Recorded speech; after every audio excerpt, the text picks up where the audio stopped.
Magandang buhay po sa lahat mga kagri. Welcome back sa ating channel. Shoutout sa bago at regular na subscribers. Pagkumparahin po natin itong mga lansones. Native, tuko, longkong, at Davao. Unahin natin itong native.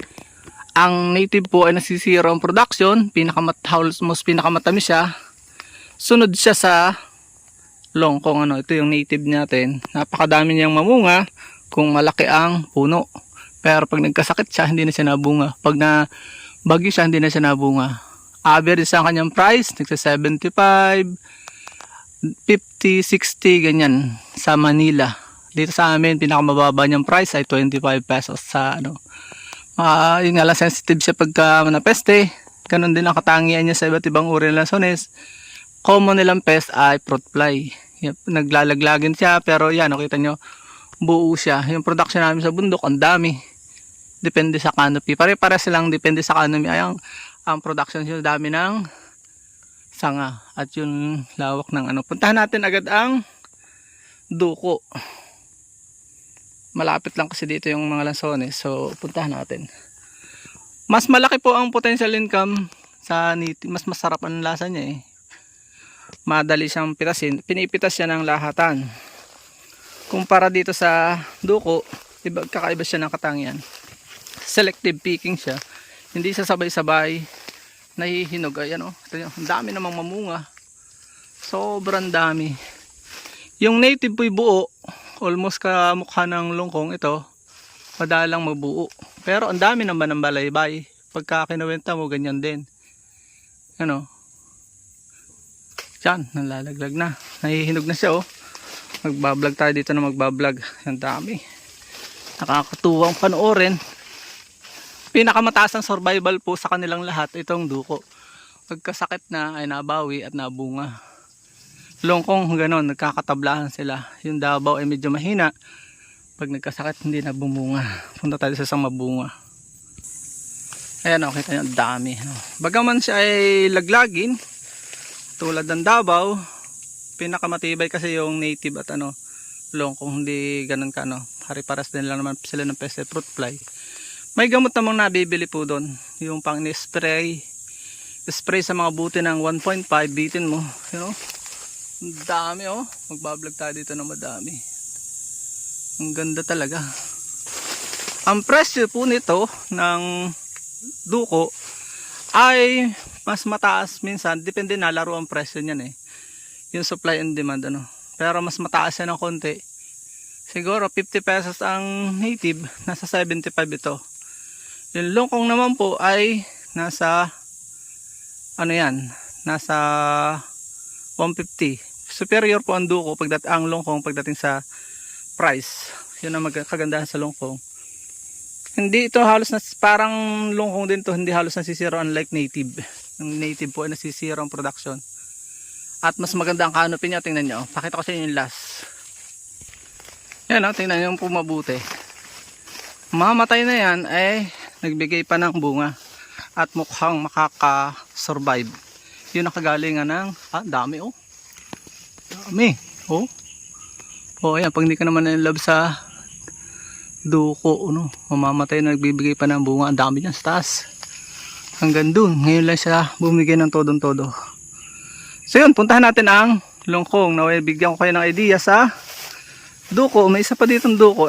Gusto kong pakita ko rin sa inyo. Maganda dito at malilom. Pare-parehas lang sila. Malilito ka eh. Malilito ka sa Davao at ito. Pero napakatamis po nito pagdating sa tamis. Ang kagandahan nito, manibalang pa lang ay matamis na. Hindi katulad ng native, kailangan ay hinog na hinog. Yun po. Ang Davao naman, kailangan po fully ripe talaga. Yan o, kita nyo. Oo. Ang lalaki. Kamukha siya ng Davao variety. Yan halos minsan ay halos puno din minsan. Doon tayo sa longkong pumunta. Magkukwentuhan tayo doon sa longkong. Pauli-uli na lang ako dito. Gusto ko lang may bahagi sa inyo ng yung native oh. Pag nagkakasakit ang native, ayaw bumunga. Nagkakauban po yan. Mayroong sakit sa gitna. Same with almost the same silang lahat sa sakit.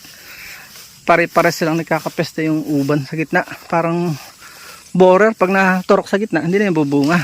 Pagka na bagyo, hindi po yan bubunga. Tingnan nyo naman itong longkong. Oh. Yan oh. Napakaganda po ng yield ng longkong. Mas mahal siya superior. Ang pananim pa lang yan dati 500 na. Yan dami niyan oh. Oh, ang haba. Same din with native na nagbabalang-balang minsan, pero pag nagbubuo-buo ay panalo ko na sa yield at sa presyo. Pinaka superior po yan duko, longkong. Nahuhuli po ang patatlong native, panghuli po ang Davao. Kaya mas maganda po naman na meron tayong lahat ano. Tingnan natin yung Davao. Ang Davao po, yan nakikita nyo yung Davao, napakadami niya. Ito nga po palang bago natin ipakita itong Davao, ito nga po palang longkong ay katulad din ng native, kailangan na hinog. Hindi katulad ng duko, kahit may patsang-patsang ay pwede na siyang kainin. Matamis na. Ang Davao kailangan fully ripe din, katulad magkahawig sila ng native. At itong longkong kailangan ay fully ripe. At ang pinakamatindi po itong huli papakita ko sa inyo, ang Davao kailangan ay hinog na halos manlaglag na. Pinakamababa naman ang presyo niya, kaya lang maganda, nabunga siya ng madami sa panahon na wala ang longkong, native at Davao. Longkong, native at duko. Ang presyo niya ay nag-average sila ng 25 pesos sa Maynila. So 20 lang, 15 hanggang 20 ang pakyawan dito sa amin sa lalawigan. Ano? So parami na mamunga. So, say almost the same sila ng duko na laglagin, pero malalaki. Kaya ang kailangan lang ang kaibahan lang niya sa duko, nahihinog ng manibalang. Ang Davao variety po ay kailang fully ripe. Halos maitim-itim na, yung halos nalalaglag na sa lupa. Malalaki po ang mga buto nila.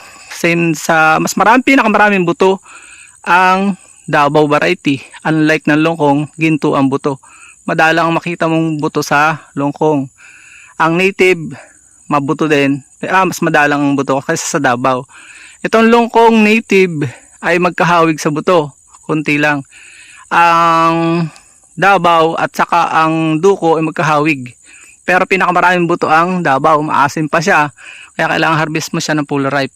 Yun lang po. Maraming salamat. Palambing po. Huwag po natin skip ang mga ads. Kailangan lang po natin magdagdag ng misyon. At nagpapagamot po kami ng nanay na may cancer sa ngayon. Naway siya gumaling. Pagpalain po kayo ng Panginoon. Please support all Filipino vloggers. Pakita natin sa mundo. Nagkakaisang lahing Pilipino. Paalam mo na po sa ngayon. Bye bye po. At dyan po, nagtatapos ang maikli natin vlog. Kung kayo po ay mahilig sa mga itong klaseng upload, huwag niyo po kalimutan mag-subscribe at i-hit niyo na rin po ang notification bell para updated po kayo sa aming mga upcoming videos. Paalam mo na po sa ngayon. Bye-bye and God bless.